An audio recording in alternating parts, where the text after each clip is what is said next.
Saudara-saudaraku sekalian, sebangsa dan setanah air, seluruh rakyat Indonesia. Bersama ini kami, Lembaga Kedaulatan Rakyat Indonesia, menyampaikan makna halal haram dengan sebenar-benarnya. Yang dimaksud halal berarti sah, dan yang dimaksud haram berarti tidak sah. Sah karena tidak ada yang dirugikan, dan tidak sah karena ada yang dirugikan. Halal dan haram adalah sifat, bukan fisik yang menjadi pokok persoalan yang sebenarnya. Misalkan daging babi, bukan fisik dagingnya yang haram, melainkan sifat babi yang menjadikannya haram. Lebih berbahaya mana makan daging babi dengan menggunakan sifat babi? Jika seseorang menggunakan sifat babi, maka akan berdampak dan berpotensi merugikan pihak-pihak lainnya. Babi bersifat memakan sembarangan, secara jorok, kotor, dan tidak sungkan memakan kotorannya sendiri. Maka, jika seseorang menggunakan sifat babi, tidak akan sungkan-sungkan memakan hak orang lain yang merugikan pihak-pihak lain, dan bahkan juga merugikan dirinya sendiri. Haram memakan bangkai. Dalam hal ini sifat haramnya dalam artian memakan hak orang lain yang sudah meninggal dunia. Contohnya, seseorang yang meninggal dunia dan ia belum sempat berhaji, lalu diberangkatkan haji oleh ulama agar diampuni dosa-dosanya. Hal tersebut jelas tidak benar, dan hal tersebut yang sebenarnya haram karena termasuk dalam kategori memakan bangkai.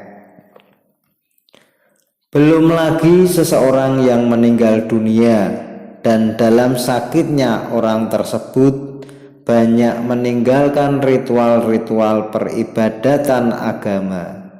Lalu pihak keluarga harus membayar fidyah sebagai tebusan selama sakitnya.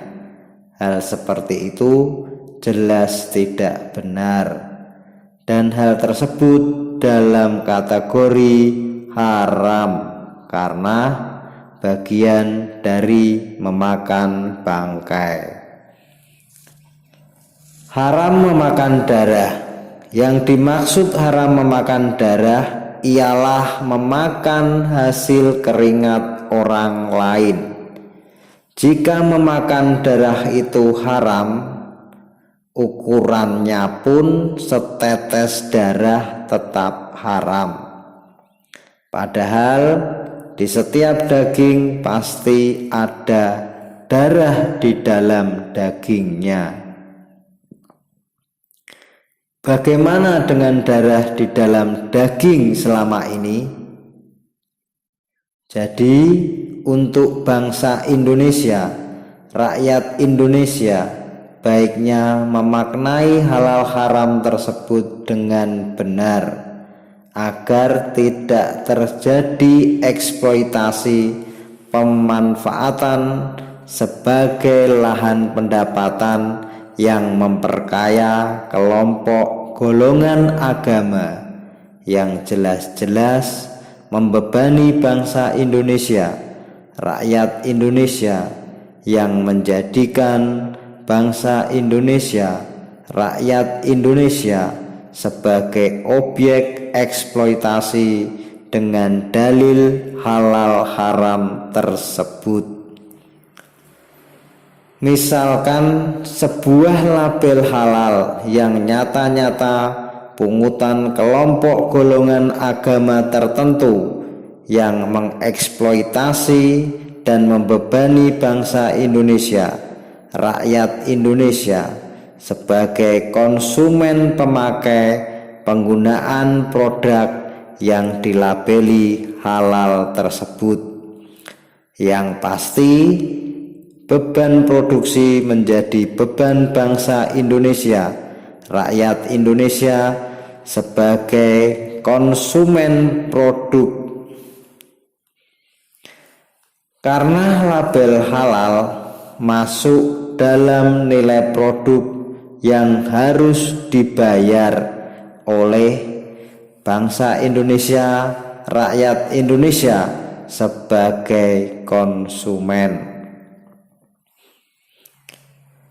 Lembaga Kedaulatan Rakyat Indonesia pernah menyampaikan pertanyaan melalui surat kepada Majelis Ulama Indonesia, juga Kementerian Agama, yang pertanyaannya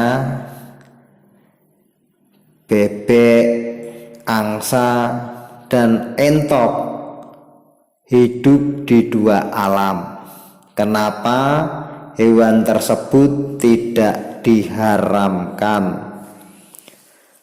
Padahal binatang seperti yuyu atau ketam air tawar dan katak diharamkan karena hidup di dua alam.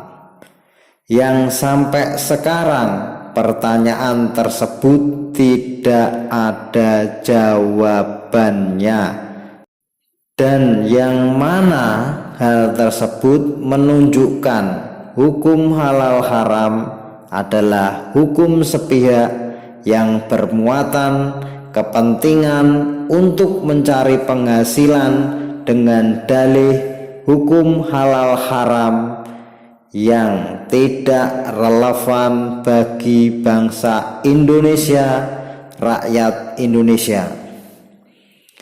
Maka dari itu, saudara-saudaraku sebangsa dan setanah air, seluruh rakyat Indonesia, untuk dianalisa, untuk direnungi kembali tentang hukum halal haram tersebut.